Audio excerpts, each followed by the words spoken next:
জলঢাকায় নতুন ভোটারদের নিয়ে অনুষ্ঠিত হলো মক ভোটিং ও সচেতনতামূলক সেশন। আজকের নির্বাচনে আপনি তো একজন প্রার্থী, তো এই নির্বাচন আপনাকে কেমন লাগছে এবং আপনার প্রত্যাশা কি, আমরা এটা জানতে চাই, আপনার অনুভূতিটা। আলহামদুলিল্লাহ ভালো লাগছে, কিন্তু যেহেতু ভোট আমি প্রার্থী একটু টেনশন হচ্ছে, জানি না কী হবে, তবে আশা রাখি যেভাবে ভোট চলছে ইনশাল্লাহ জিতবো। নীলফামারীর জলঢাকায় উপজেলা নাগরিক প্ল্যাটফর্মের উদ্যোগে নতুন ও তরুণ ভোটারদের নির্বাচন প্রক্রিয়া সম্পর্কে হাতে কলমে ধারণা দিতে মক ভোটিং ও সচেতনতামূলক সেশন অনুষ্ঠিত হয়েছে। এ উপলক্ষে আজ 12 অক্টোবর দুপুরে জলঢাকা কাজিরহাট পন্তাপাড়া আদর্শ আলিম মাদ্রাসায় আলোচনা সভার আয়োজন করা হয়। নাগরিক প্ল্যাটফর্মের উপজেলা সভাপতি অবসরপ্রাপ্ত শিক্ষক সিরাজুল ইসলামের সভাপতিত্বে অনুষ্ঠানে নির্বাচন প্রক্রিয়ার গুরুত্ব ও ভোট প্রদানের নিয়মাবলী নিয়ে বিস্তারিত আলোচনা করেন জেলা প্রকল্প সমন্বয়কারী মুজিবুর রহমান। আজকে কি অনুষ্ঠান এখানে?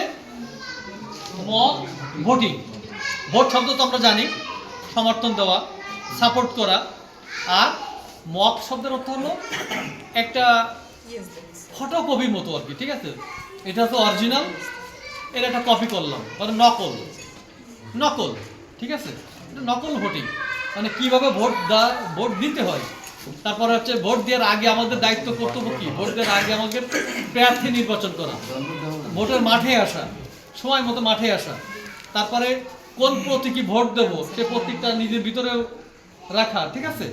লাইনে দাঁড়ানো, স্লিপ নেওয়া, তারপরে এসে বুথের ভিতরে এসে সিল নেওয়া, হাতে কালি লাগানো, এরকম অনেক কিছু নিয়মকানুন আছে, ঠিক আছে? এই যে প্রতীকগুলো আছে, এই প্রতীক এক একজন মেম্বার বা চেয়ারম্যান বা এমপি যারা দাঁড়ায় তারা কোনো একটা প্রতীক কিন্তু বেছে নেয়, ঠিক না?